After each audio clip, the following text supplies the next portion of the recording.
মাত্র 30 টাকায় কিভাবে আমরা গরুর মাংস দিয়ে পিকনিক করলাম সেই ভিডিওটা আজকে তোমাদের মাঝে শেয়ার করব। আসসালামু আলাইকুম সবাইকে। আই হোপ সবাই খুব ভালো আছেন। আলহামদুলিল্লাহ আমিও খুব ভালো আছি। তো হঠাৎ করে আমাদের ইচ্ছে হলো যে আমরা আজকে পিকনিক করব। তো কী দিয়ে পিকনিক করা যায় ভাবতে ভাবতে মনে পড়লো যে আমাদের বগুড়ার ঐতিহ্যবাহী আলুঘাটি দিয়ে পিকনিক করলে কেমন হয়। যেই কথা সেই কাজ, আমরা পিকনিকের আয়োজন শুরু করে দিলাম। আলুঘাটি বানানোর জন্য প্রথমে আলুগুলোকে সেদ্ধ করে নিয়ে তারপর সেগুলো খোসা ছাড়িয়ে এরকম আধা ভাঙা করে নিতে হবে। এই যে হাত দিয়ে দেখো প্রত্যেকটা আলুকে ভেঙে নেওয়া হচ্ছে। এদিকে আমরা খুঁজতেছিলাম যে আলু আবার থেকে গেল কিনা সেটা দেখে নেই। আলু রেডি করতে করতে গরুর মাংস এবং ভাত হয়ে গেছে, কারণ এগুলো আগেই বসানো হয়েছিল। একটু পরে এগুলো নামিয়ে আলুঘাটি রান্না করা হবে। তো তোমরা দেখতে থাকো।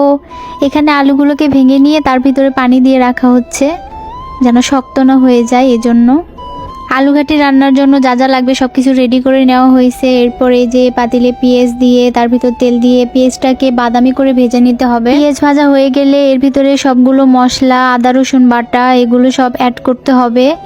তারপর সেটাকে ভালোভাবে কষিয়ে নিতে হবে। কষানো হয়ে গেলে তার ভিতরে ভেঙে রাখা আলুগুলো ঢেলে দিতে হবে। তারপর এটা অনেক নাড়াচাড়া করতে হবে, কারণ নিচে একটু লেগে লেগে যায়, এই জন্য বেশি বেশি নাড়তে হয়।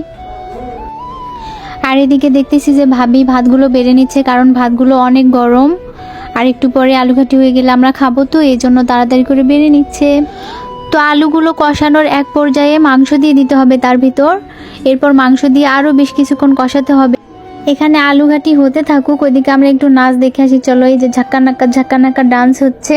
অনেক রাত হয়ে গেছে তাই অন্ধকারে তেমন কিছুই দেখা যাচ্ছে না। এরপরে এই যে আলুঘাটি কষানো হয়ে গেছে, এর ভিতরে এবার ঝোল দেওয়া হবে।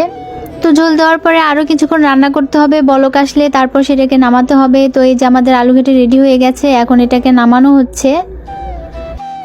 রান্না বান্না শেষ। এরপর এটাকে সমান ভাগে ভাগ করে দেওয়া হবে সবাইকে।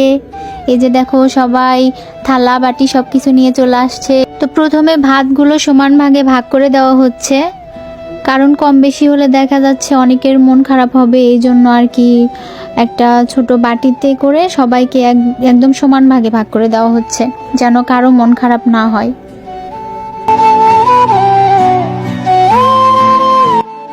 তো ভাত দেওয়া শেষ। এরপর আমাদের এই যে স্পেশাল বগুড়ার বিখ্যাত আলুঘাটি, সেটাকে ভাগ করে দেওয়া হবে। তো আলুঘাটির মধ্যে মাংসগুলো হিসাব করে দেওয়া ছিল, সেগুলোকে বেছে নেওয়া হচ্ছে। এভাবে দেওয়ার একটাই মূল উদ্দেশ্য, মূল কারণ, সেটা হলো যেন কারো কম বেশি না হয়। আচ্ছা, তোমরা আমাকে কমেন্টে জানাও তো তোমরা আলুঘাটি কখনো খাইছো কি না। যদি না খেয়ে থাকো তাহলে অবশ্যই ট্রাই করবা, এটা ভীষণ মজা।